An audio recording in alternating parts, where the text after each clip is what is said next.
I am the queen of enjoying every moment, never wanting something good to come to an end, and a late checkout is the embodiment of that. I'm your host, Laura Janela. I honestly, I have to pay attention. I have to pay attention. I think we're on air. No, the light's on. Oh, we are? Okay. Sorry, thank you. There's another on-air sign over there that I didn't realize. It wasn't lit up, so I didn't realize. But it's okay. We will circle back to Bravo regardless because I love talking Bravo with you, period, and just dissecting it on that level. But hi. Hello. Welcome to Late Checkout. I'm so excited to be here. I am very excited to have you. I feel like when I first knew I was going to have guests on Late Checkout, you were one of the very first people to come to mind for me. Oh, no, that's seriously. Very nice. I mean, we get along very well. We have a lot of similar interests and just similar things that we love in life, just in general. And like, we've grown very close over the years. And I don't know, you just have such a warm, appealing heart. You're just so open and you create that space. And you also just know how to have a good time. I need people around me who love a good time, and you're just one of them. So thank you for coming. Well, I'm very excited to be here. Yes. This is Yve Gonzalez, person in my inner circle. I do want to shout out the fact that you are somebody who I want to come back on because you are just like a fountain of knowledge when it comes to the field that you're an expert in, which is maternal health, maternal and child health. I'm more focusing on maternal mental health. Maternal mental health. And I mean, especially now I'm pregnant, I feel like it's something that's not spoken enough of. I know we're like kind of tapping into the waters of people being more open about what they're going through, like maternity-wise, postpartum-wise, and whatnot. But I definitely want an episode that's just carved out for all of the information your brain houses with all of it. I think so many people, I know you're Jersey focused, but I feel like you keep a really good network around the country too of people. I do. Yeah. I do. Especially because with maternal mental health, the field is big, but it's small. So those of us who are just very immersed in this type of work, you know, we keep in touch and we try to get together at this conference that happens once a year through an organization called Postpartum Support International. And yeah, so I'm very much looking forward to come and talk about that. Okay, we're gonna definitely have you back for that. I feel like you just went to this conference. Is that the one that just happened? No, that was the American Public Health Association conference. All right, you everywhere, girl. Like your expert I booty try. is just needed everywhere. But we will. But for today, we'll have a little kiki sesh. Just I don't know, talk friendship, talk how we met, talk brat, whatever comes up. Okay. I love it. We're going to let it roll. All right, let's get started. Okay, so for my guests, I like to start off with a couple just like icebreaker questions and things I know that my listeners or people like me would love to know.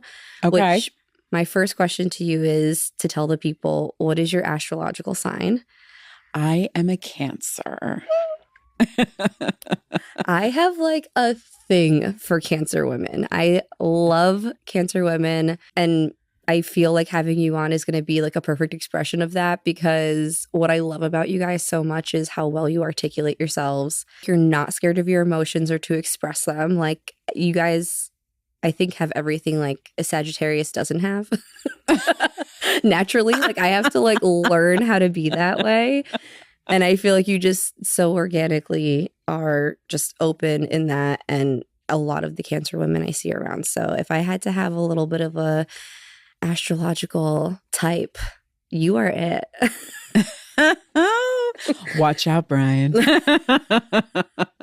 I think, you know, it's so funny because I find like being a Cancer is like a gift, because I do find us to be like very warm and empathetic and good listeners. Yes. Very loyal. But then I also find it to be a curse, because I find that we feel things so much more intensely than the average person. And it can be exhausting. It can be exhausting feeling all the things all the time for those that are a part of like my inner circle and my family. So I can see that. It's a gift and a curse. the pros and cons, you're aware of them. Just even you being that aware of them, a lot of other signs may not have that just like advantage point of knowing like, okay, I'm emotional because at least the stars are aligned for me to be this emotional. I can understand myself that way. But I love that. We love Cancers. Well, thank you. Yes, of course. Typically, my second question is travel related, but I feel like we're going to touch on some travel later regardless. You and I have had some conversations recently just about wellness. So I want the second question to surround that topic. And if you could share a few habits or resources or things you like to do or have done in the past to keep a pulse check on your wellness, whether it's mental, physical, spiritual, things you've done that you enjoyed in your patterns or cycles that made you feel more aligned in those days or moments. Yeah. I mean, so one of the things is I do work from home the majority of the week. I only have to go into the office once a week. So I have found that by going into the office only once, that you're a lot more alone in your thoughts, especially like for someone like me who does struggle with anxiety.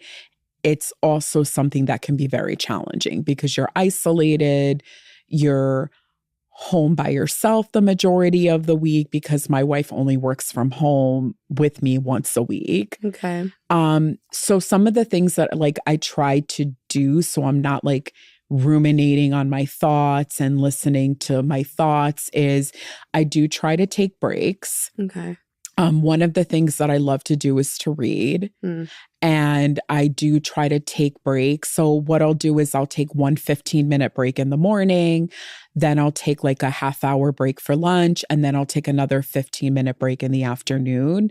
And I use that time to either do a meditation app. One of the apps that I love is the Calm app. Oh, yeah. And I'm really fortunate that my job actually pays for all of their staff to have a subscription. I love that. I know. That is so smart. Yeah. It's wonderful. Every company should have that. I agree. And it's something that they started during COVID. And so I do try to take advantage of that. So I do listen to like a 10-minute meditation during one of those breaks.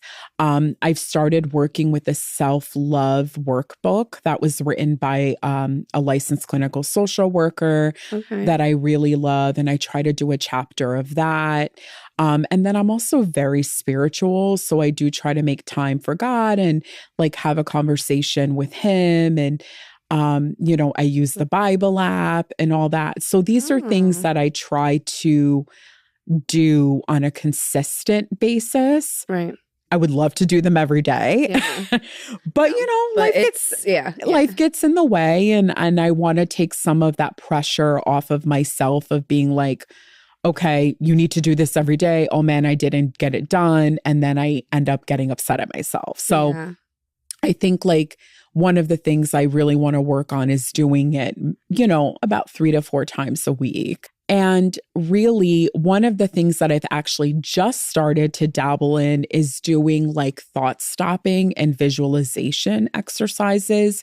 Ooh, elaborate on that. Yeah. More. So I actually just did one last night where it was like visualizing that you were in a factory and as part of the machine of the factory is producing happiness. Okay. So visualize that factory, but that machine in particular, the happiness machine needs a break. So you're going to visualize the machine shutting down while doing breath work, which is another thing I'm really big into. And I was just going through this whole visualization exercise of, the button shutting down and the machine going on rest and the humming noise that the machine would make on rest. Oh my God. And it really, in the moment you're doing it and you're like, oh, this is a little cheesy. But afterwards, I really do find it effective. Yeah. And then the other thing that I tend to do is there was another exercise where it was like, think of a song, like happy birthday, Okay. and then take the negative thought and sing it to that happy birthday song. Oh. To sort of say, you know, it's silly. Like, Right. you know, the thought that you're having is silly. Look, you're singing it to this song. And I found myself doing it yesterday. Did you? Yeah. Do you find that it like almost regulates your nervous system when you're thinking about that? Okay. It does. Love that. I love regulating nerve because I think it's very easy when you have those thoughts that your body is kind of responding to the thought, like heart palps or just feeling overwhelmed in the moment. And that I feel like I would like laugh at myself if I started doing the happy birthday song to something that was to like a negative thought, yeah. right? And that's what I was doing. And then it's like, oh, this is silly that I'm stressing about this. Like, it's just the whole part of it is to sort of put your attention into something else. Okay. And not focus on the anxiety or the things that are going on in your life that are very negative. And just kind of let's do something silly with it so you can see that the thought in itself is silly. So I love that. Right? Tactic. I just learned that this week. Okay, so wait, between the visualization of the factory and like the happy machine and that, where did you pick that up? Is that like It's really? the Calm app, yeah. Oh my gosh. I love it. Yeah, I do. The Calm app, it's just so great. This is not a plug for the Calm app at all.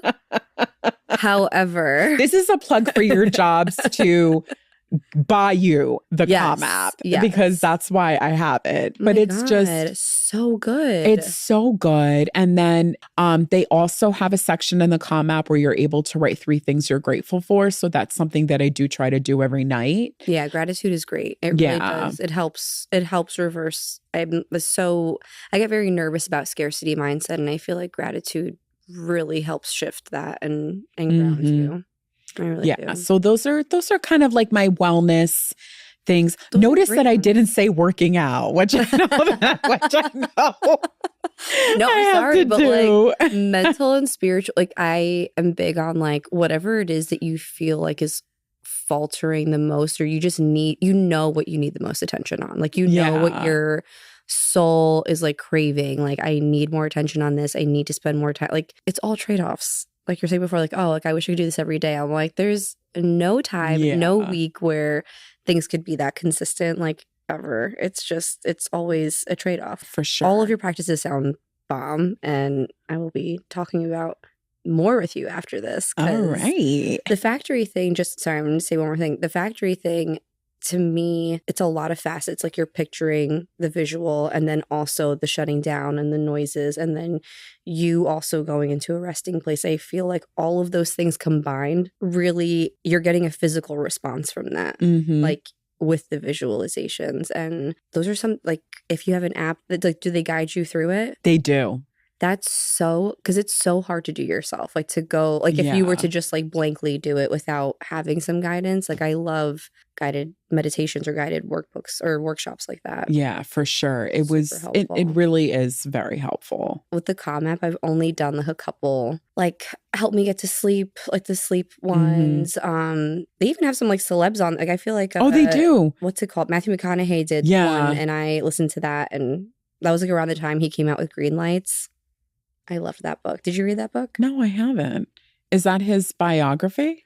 It's like a memoir, one of his memoirs. Like, but he kind of talks about how he references green lights as his times in life where he was getting a sign that this was a good thing for him. Okay. And the many times in his life that he's also been challenged greatly, and like how he's navigated between that. So you get to learn a lot about him. You get to learn about like his childhood. He did like this, I don't want to call it study abroad, but he like house swapped with a guy in Australia when he was younger, and like had this whole story about that. And he's just a good storyteller. So the whole book is just really, really good. You read through it quick. Okay. I definitely will have to check that out. I want to talk a little bit about how we met. I don't know that we would have met any other way but the way that we met, which is through our spouses. Yeah.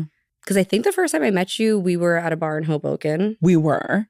It was for my best friend's birthday. And we were at, what was that bar? The Cowboy Bar in Hoboken. But it wasn't like far from where I was living in Hoboken. Yeah. But yeah, it had one of those like mechanical bowls in the back. It did. What was it? Like, was it the spotted cow? Oh my God, it might have been. Or the spotted pig. Or was it like something like that? Like, no, the spotted pig is a restaurant in New York. No, I don't remember, but I remember that was a bar that me and my best friend used to love to go to. Okay. And she wanted to go for her birthday. It was in August. And Millie came. Mm-hmm. And I remember Brian texting Millie and saying, hey, I'm in Hoboken and I want you to meet my girlfriend. Mm-hmm. And then that's when that's when she said to Brian, I think Brian was the first person. Brian and Caesar were the first two people that had met us, that had met me. Wait, had you met Caesar before that? No, I met him that night when we went so like we were like the first, like really the first? Hold on a second. This is like, I hadn't met anybody else in that group. I think you guys were the first to have met in that group as well. I think that was because when we went to the winery was really when I met everybody else. Yeah, same here. I met Caesar in the city at one point, and I don't know, it might have been shortly before I met you or shortly after, but I love reflecting on those moments because we were just so different. It was like 10 years ago almost, which is crazy. It is so crazy. I feel like all of us were just very like loose and, just having fun together, and everything we were doing was around all of those drinking and just talking and I know BSing and everything. And a few years after, like when we went to Colombia, like our trip, the four of us, like me, you, Millie, and Brian, I feel like that was the trip that really like solidified the foundation of the four of us. Yeah. But I feel like we were hanging out a little bit more. We were. Right? I remember one time we were at your place in Jersey City. And I remember, like begging, wanting to go to brunch with you. Oh my God, that's right. No, and we went to Jersey City. Yes. So that technically was our first date. Okay. Like real intimate. I know, real intimate. I feel like we were taking intentional steps to get to know each other even more because the group itself, we would all hang out, but you don't get to like have that like one-on-one time. Yeah. Just creating friendships at that point in life. I mean, I was in my late 20s.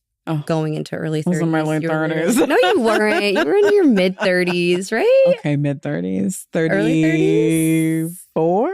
Wait, if this was like 10 years ago, you were like 31, 32 when I met you. And I was like 27, right? I think so, yeah. Because I think I started dating Millie when I was 32.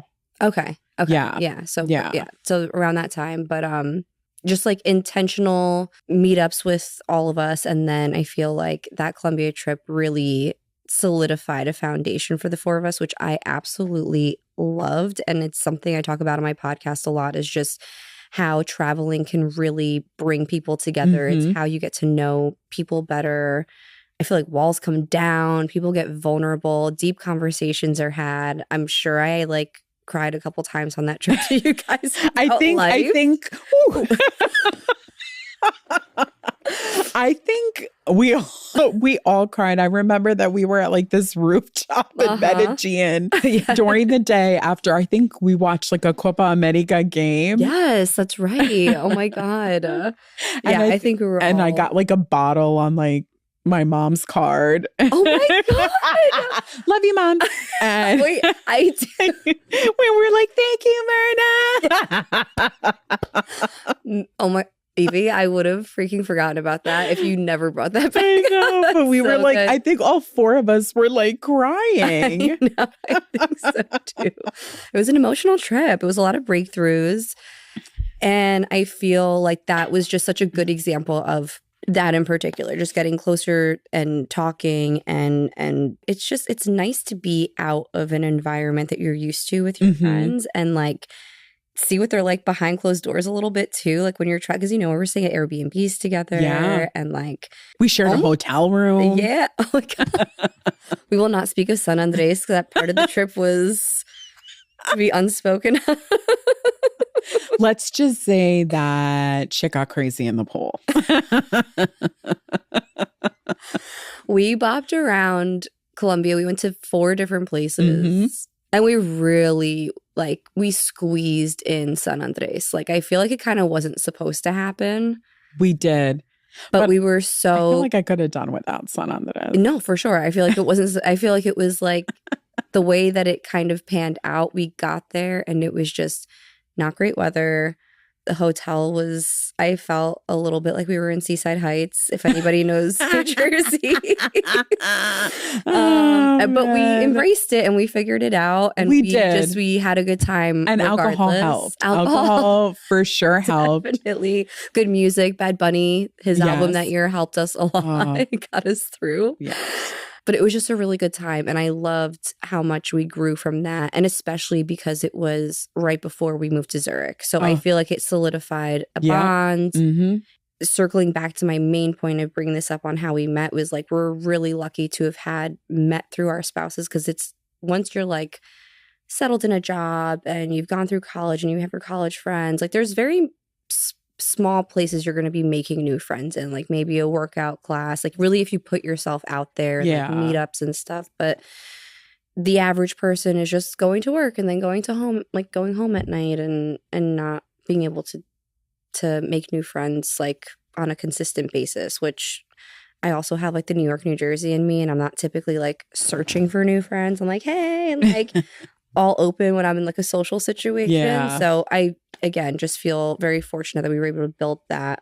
I also think too that when you get to be like my age at 41 years old.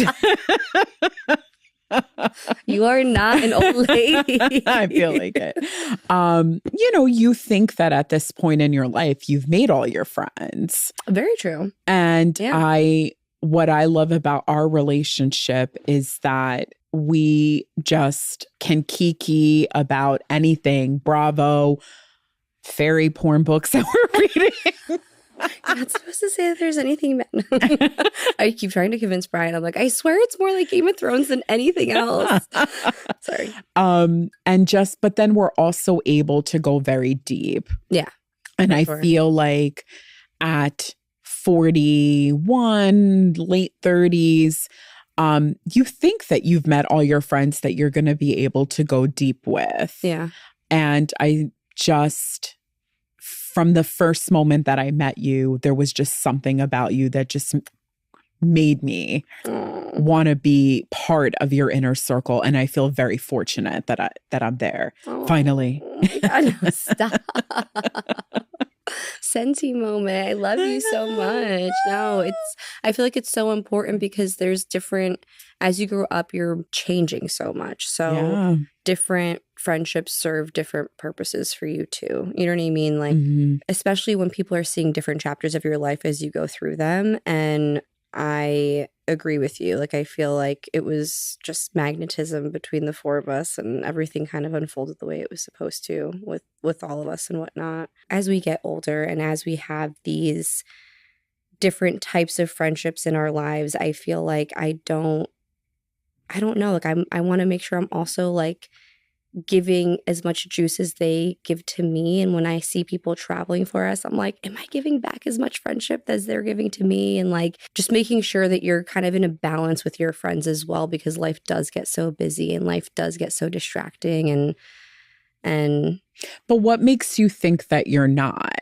Because I don't ever feel like that. Well, I think with us, we have just like so much chemistry. So it's an easy back and forth. Yeah. But like even like I have a friend coming in December who we literally catch up like once a year. And this is like our 1-year catch up. And that's just how our friendship works. Right. And I love that. I love that dynamic between us. But always just keeping a pulse check on yourself, like being self-aware that you are giving enough without assuming like you are giving what you want to give, but like also just like checking in with your friend, just saying like, oh, have I been there for you? Like life is kind of getting crazy, and just keeping those pulse checks on friendships to be able to know you're giving and taking in the same kind of reciprocal way. And people have different meters for friendship as well. Like some of my friends need less attention or need less time on FaceTime or need more time on FaceTime or need more connection points, which is totally fine. But like just being aware of that as we get older for the people that you truly do care about and you really do want to keep up with. Because I think it gets harder when the busier that we get. But I also think too, you need to give yourself grace a little bit because here you are, you're juggling a toddler, you're pregnant. I mean, yeah. And you're not going to be able to give you're not going to be able to give to certain people the way that they would want it. And they need to be okay with that because you have a lot going on. Yeah. You're starting a venture. You're living in another country, which is in a completely different time zone. So I think I think that you need to also give yourself grace, and those people that are really your ride or die and love you will understand. Yeah. And eventually when, your kids get older, you'll have maybe a little bit more free time and might be able to give them what they want. But at the end of the day, you have to look after you too and not stretch yourself so thin. And those people that love you will be there and understand. I agree with that. Yeah. No, it's true. I feel like there's times where you, especially going into parenthood, you feel stripped of the time away from everything else. You're like, wait a minute, like I used to be able to do this and I used to be able to do that. And like, have I been able to? And I just think it's important to keep an awareness around it, but also give compassion and grace, like where it's just not. And, I think with all the things that I try to implement through my week on a wellness point gives me like, it fills my cup up enough to know, okay, even if I am faulting with people or friendships or things around me, it's like I am doing the most that I can. Like I am living in alignment regardless, right? But exactly. Yeah, it's not easy. Why is adulting so like, it's so you gotta juggle hard. everything. Juggling friendships, juggling work, and life, it's like spouses. College when like the biggest issue I had was how was I going to get into this bar with my fake ID? that was stressful. Let me tell you. That was stressful. I mean, you want to talk about a level of anxiety as you're standing to get into that bar and the like bouncers looking at your ID. Oh my God, you're like sweating up and down. And then it's like there were times where I would get turned away. Girl, there was one time, you remember I was so embarrassed. I had a double-plated Laura necklace. You know where this is and going. The name didn't match what was on your ID. It was like, this is not, and this bar was like a 45-minute drive from us. So me and my friend had to just hang out outside because my one friend also didn't get in, thank God, or it would have just been me. Like the stars aligned for that. But yeah, those were stressful days. Those were like, I'm like online sweating, like having a panic attack. Oh my God, I'm going to get turned away in front of all these people. No. And now living in Europe, I see these like 16-year-olds like slugging beers on the tram. I'm like, oh my God, I wish it was this easy. I wish. I would have been a mess, but I do wish it was I know. This easy. Oh, what a different way of life. No, it's totally true. I really love talking about friendship with you. I mean, really like, when we met, like you were meeting a version of me that was completely different than a version that someone who had met me when I was like 15 or 16. And it's like, yeah, I also think the nice thing about meeting friends when you're older is that you are a better friend. That's very true. Like like you're not, because when you're in like your teens and you're in your 20s, like you're self-absorbed. You're self-absorbed. Yeah. You don't really give a crap about like the guy that your friends like. If he's fine, that's who you're gonna like go after. 1000%. And where now in our like 30s and 40s, we're settled, we're married. I feel like I'm a much better friend. So I feel like you're getting the best version of me and not the BS version that all my other friends got.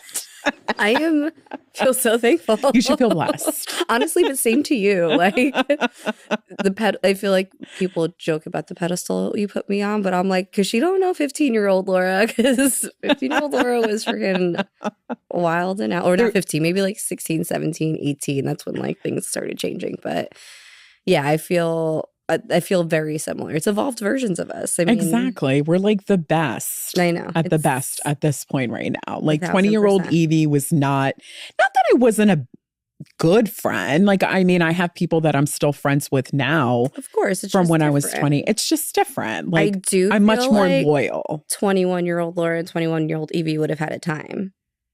Like, we would have had a damn good time. Like, I feel like we had our very quintessential Jersey girl experience, vibe and days. And yes. Like, part of me feels bad for those girls that aren't getting that experience. Oh, like the Jersey Shore, the partying, the going out, the DJs. The dancing on tables. I know. Going home with the random. Like, I miss... I feel bad for those people who don't. And what I'm finding, even at my job, is that these people in their 20s are like settling down like so much earlier and want like a house and stuff like that. Oh, really? Oh my God, at my job, yeah. They want the house. They want to like settle down. They're like, oh, I partied in high school. No, that does not count. I'm like shook by this. Oh yeah, I'm shook too. I feel I like encourage them to be little sluts. Like I don't even know what to say to that. I'm like choking up on my words. I feel like you need more adolescent, like more steam of that. Oh, those are going to be the people who are going to like turn 50 and be like, I did not live. I did not live. Like, I need it. Because that's like essentially just going back to like what the boomers were doing. I know. Or before like, that. It's like, just enjoy your life. Yeah. Like mess up, make mistakes, get drunk or don't get drunk. I know there's like such a curious and sober movement going on with everywhere right now. Which really? is like, yeah. Dude, like I feel like no Is this Gen Z? This is Gen Z, but also older people to like even our generation. Like people are, I mean, obviously a lot of people who are like holistic and just feel like they want like clean. The people who have already abused their bodies are definitely moving to more of a sober, curious era.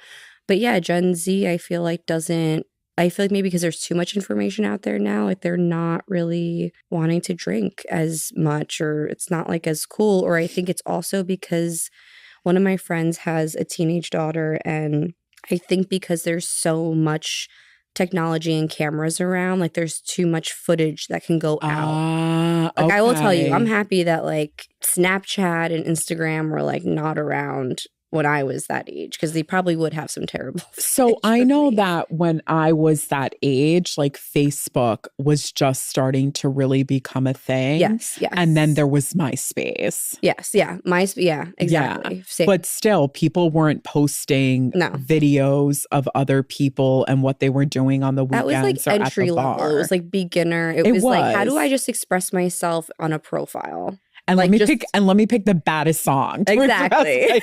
And a lineup of friends that like, why? And you had to choose your top 10 and you like wanted your top 10 to be the coolest people. Yeah. Yes.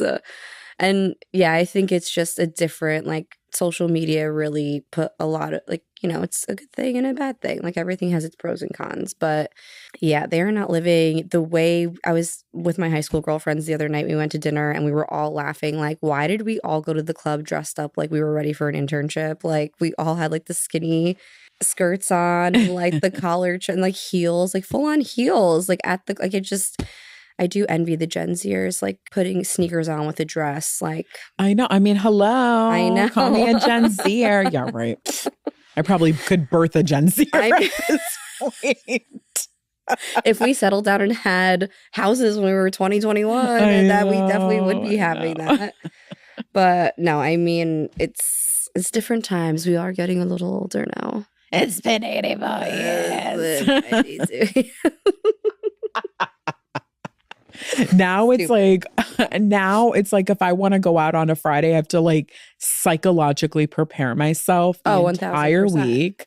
Mm-hmm. And I will avoid going out on a Friday like the plague. I will really beg people to push for a Saturday. Because you had like the work day. Yeah, I've had the work day. I've used my brain so much. Like I just like a night to just decompress, get some takeout, binge watch a show. And I love a Friday night TV watching, candles lit, dim the lights, order food. I'm here for that. That is where like I'm trying to be.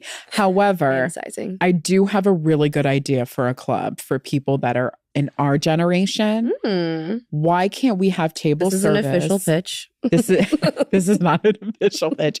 But why can't we have a club where bottle service is pots of coffee? Like coffee with like all, if you want to put a little bit of alcohol in it, you can.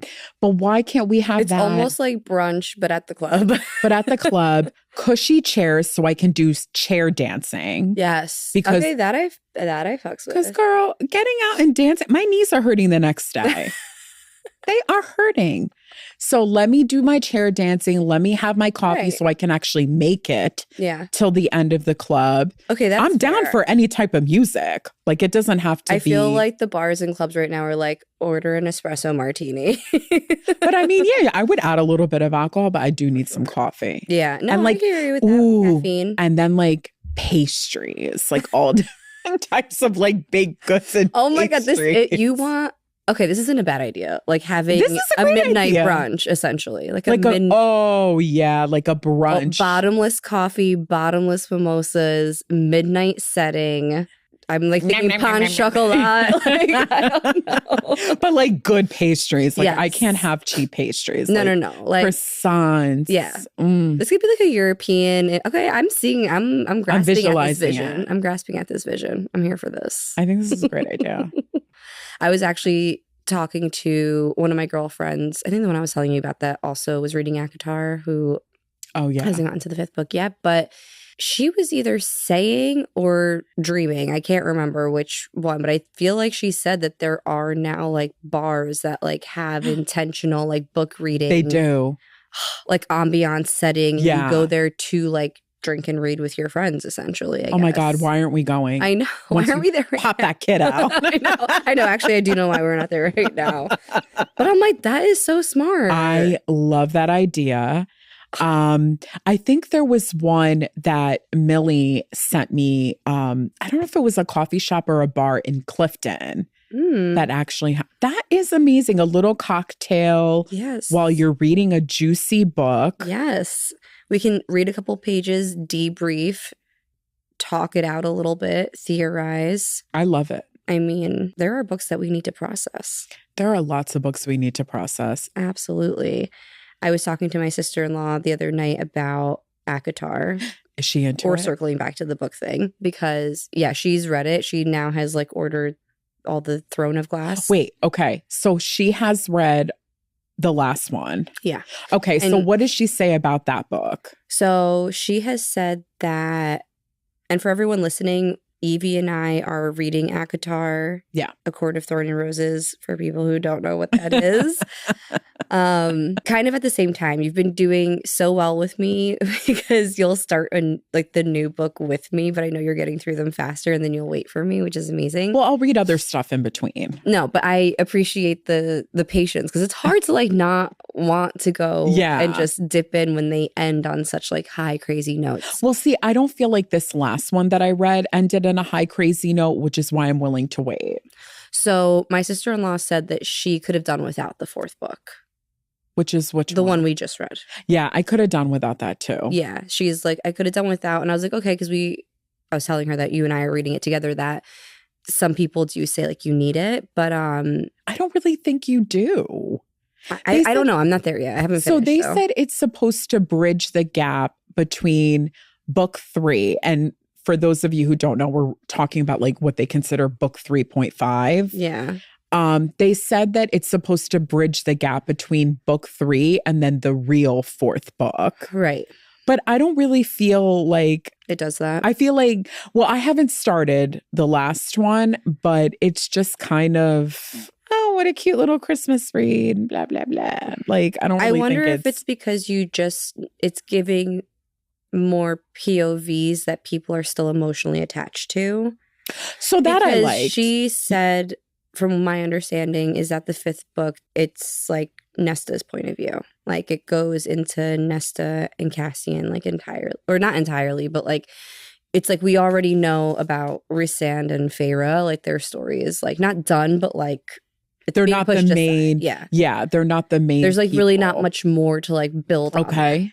And that she also had an agreed POV that we share about Nesta and how we're just kind of like over the hard shell. Oh. You know, and she's like, and you kind of feel that way for a while. But she says like shit does go down in the 5th book, period. Like that it is like an exciting, good book and that, you know, you eventually get on Nesta's wavelength. Like you kind of get it at that point. And I feel like by the time this is airing, we're going to be completely finished and probably going into Throne of Glass or something, whatever is next for us. But yeah, that's essentially what she said about it. And does she feel that Throne of Glass does tie into ACOTAR? I don't think she started it yet. I think she's just purchased them at this point. Okay. Yeah. We didn't get to talk about that at all. Because she then went and started reading Fourth Wing and Iron Flame. What does she think about those? She loved it. I think everyone has the similar book hangover from Iron Flame. But I had to go back and like reread those books before Onyx Storm comes out because I don't remember much. I feel like ACOTAR took over my mind the last since September. Is that like my brain, I like don't remember details and like important stuff from Fourth Wing. I'm also interested to read the Crescent City series by her, which I've heard is really good. Okay. I do love a good fantasy series. I do too. I really do. I didn't know if I would love ACOTAR, but now I'm like obsessed. Same. I missed it. I realized like how much of like my identity it was like in high school, even like reading Harry Potter. Like it was such a part of like me. And I picked up Harry Potter like having stayed at my cousin Gabby's house for a weekend when I was like 13. And I think she was like at camp or like she was somewhere during the day and I was at her house like without her. Yeah. And I was going through her bookshelf and I picked up the first Harry Potter book and like I never put it down. That's essentially how I started. And that was only when the first, I think 3 or 4 books were out. And it was before the movie released. And I just remember being going to Barnes and Noble at midnight to get the new book and like you were that girl. Yes. I mean, I did. That girl. I was.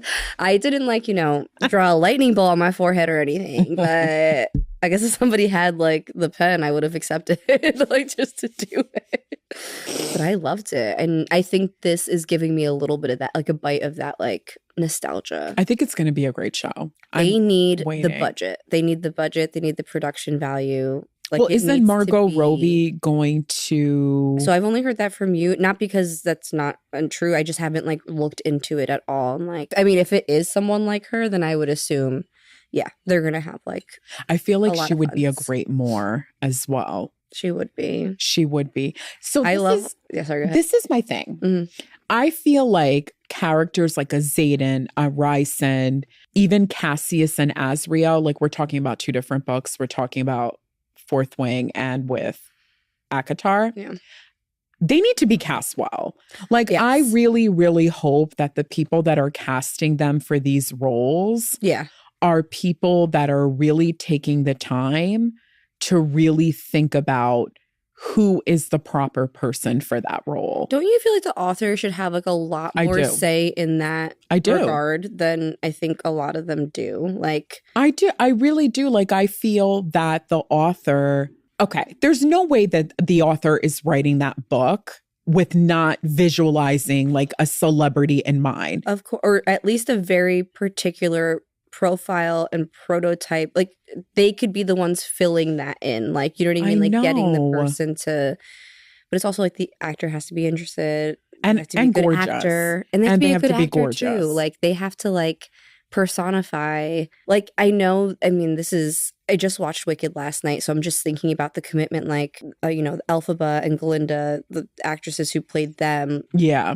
they committed so hard to embodying those characters, and in terms of probably watching and reading, and just the isms and the all that kind of stuff. Like I would need the main characters of ACOTAR, if this were to go into on screen, like to do that same type of work. I know like Wicked is way more like I know it's a different like element. I was gonna say I wouldn't compare. I know, but I feel like for my imagination to like be satisfied from a book to on-screen translation, like there's very few movies that have done that for me from when they're when books are converted to movies. Like there's very few that have really satisfied.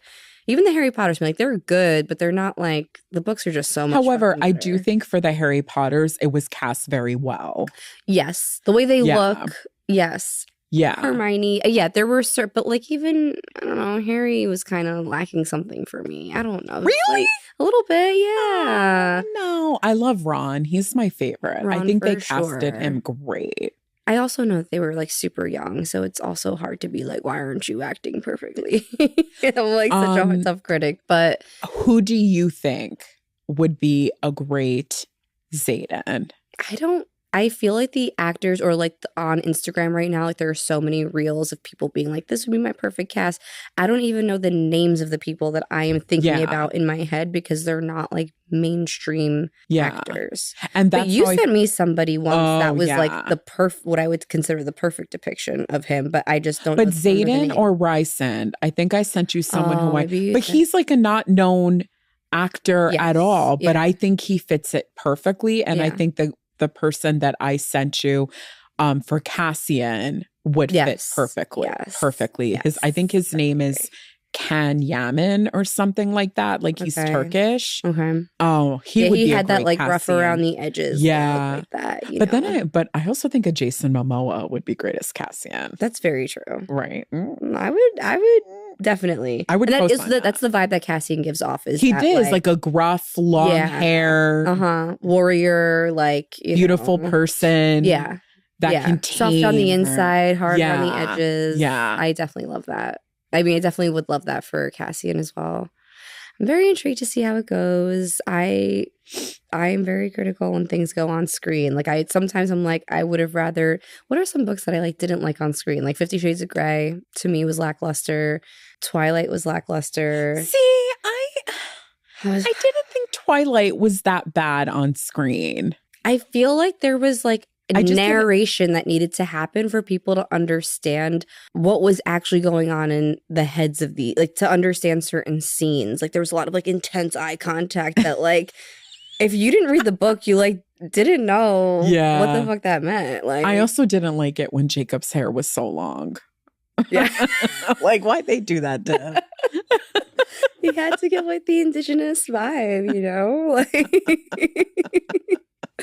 one book crazy. I think is a favorite of mine that was a book to screen translation was Gone Girl, actually. Okay. And the author was a part of like the production, or I don't know where she sat in all of that, but like she was somehow a part. Oh, the script writing, I think. Yeah. That's what it was. Gone Girl was actually really good. And I felt that it was cast really very well. Same. Like with I love Rosamund Pike. Oh, I do too. She would be a good Moore. Ooh. Just sign me up and let me cast these people. Do you need to be the casting director? Do I need to be doing these interviews? Like, for these? Oh, she would be a great Moore. If you were to be on that panel of casting, I would trust the situation 100%. I can't believe we only have like essentially less than 10 minutes left. So I do want to just talk about one more thing. Give it to me. Because this is coming out in January, but I do want to talk because we were talking so much about beauty stuff before I got here and I wasn't able to order like some of the things that you had recommended. But what were some, because this is another topic me and Evie love to talk about is beauty, skincare. What products are you using? What are you doing? And by the way, your makeup looks beautiful today. I fucking love it. What were some of the products that you bought from Sephora? Because you did not share all of those with me. I think we just shared like one or two things about it. But the sale had just gone down and the sale is like always so good. So I've got to tell you, I got a lot of the products that Makeup by Kellyanne suggested. Okay, yes. Yeah, she's so good. She is. I got a lot of what she recommended. I bought this Patrick Ta blush, the Westman Atelier contour stick. Oh, okay. And the shade Truffle. Love. Okay, I think it's the best contour stick that I've had. Why? Because it just like texture? Like it is nicely? Like the color, it blends easily. It goes on your skin like butter. I loved it. Okay. To get that from you. I'm trying to think of what else I bought. I think I re-upped on like my face wash and things like that. The essentials. Yeah. What face wash are you using right now? I'm using ACOTAR. Oh, nice. Yeah. I love ACOTAR and I can't wait when I go to France and stock up on it. You went ham at the pharmacies. Oh, I totally do. I totally did. Did you hit up any of the pharmacies in Spain when you were there? Or yeah, what, that's, do you feel like it was that's where I went ham. Oh, that's where you went ham? Okay, yeah. Oh, because you're going to France in February. It's just so much cheaper. Like these high-end brands, like it's so much cheaper. I got like the Clarence Cryo Face mask, which I love. It feels like minty. And I bought a bunch of stuff from ACOTAR that I had wanted to try. Is the cryo mask like a sheet mask or just like a... It's a cream. A cream, okay, nice. It's a cream mask. Your skin looks really good. Hello, Westman Atelier. Thanks, Makeup by Kellyanne. No, she's... that makeup artist, she's the best. She has such good recs and she's just so real. I feel like she's never like forcing a brand on you. She's just like, this is good for that. This is good for this skin. I'm loving this right now. She's not like, I mean, she probably has a lot of brand loyalty, I'm sure, but she's never like just stuck on one thing or the other. She's not. She's always trying new and saying it's good for this and that. And I love her transparency. Okay, so you got. Yeah, I did that. I got the Kosas concealer, which everyone raves about and I wanted to try. Yeah, I like it. So I love that. I just love like makeup products and things like that and trying new things. Oh, I got the Yves Saint Laurent Lash Clash mascara. Oh, it is to die for. Is that like their like thick tube one? Yes. Okay. And it's like with the YSL in gold. It's It's amazing. Really? Okay. Yeah. I want to try. I know I get like a little nervous about like the designer brands in the beauty world because I'm like, is it just for the name or is it actually really good? So I love hearing these recs. So I honestly get a lot of these recs on TikTok. Oh. Yeah. You're on TikTok? I like do nothing with it. You're like, it's research and development for That's home. literally what I use TikTok for. I use TikTok for makeup. Like, what are the latest makeup trends? What are the latest products? What do people recommend? And people give honest reviews. And then based on the review, I'll decide whether or not I want to buy it. And then books. Oh, and travel. I'll use TikTok for like travel recommendations, restaurants to go to with different locations that we go to. People really use it to just like share so much. Like, there's like a lot of influencers and then there's some influencers that I'm like obsessed with and I need to know what they're doing every minute of every day. And they utilize it so much more post-pandemic now to be like... Oh yeah. And I love a good get ready with me. I love it. That. I love it. I think we need to have a goal one day to have a get ready with me if we're traveling together, like video while we're in the bathroom or something. And showing like all our best products. Yes. I love it. I want to have a product party where everyone comes and shows the products that they have. We were just stocked with good ideas. I know. Will I do any of them? Probably not. Well, Yve, I loved having you on here. Love this. So I want to just keep keying. It's been an amazing hour, and I wish we had more time. But we didn't even get to talk about Bravo, but that'll be for the next one. We'll save that. You're going to just come on like second, third, fourth, fifth. I feel like you're going to be a repeating. Sign me up. Well, thank you. And yeah, guys, I will see you next week on Late Checkout. But I hope you enjoyed Yve's banter with me. And she will be back, all things postpartum, maternity, and all of that. And we can't wait to have her back. All right, guys. Ciao, ciao. Bye.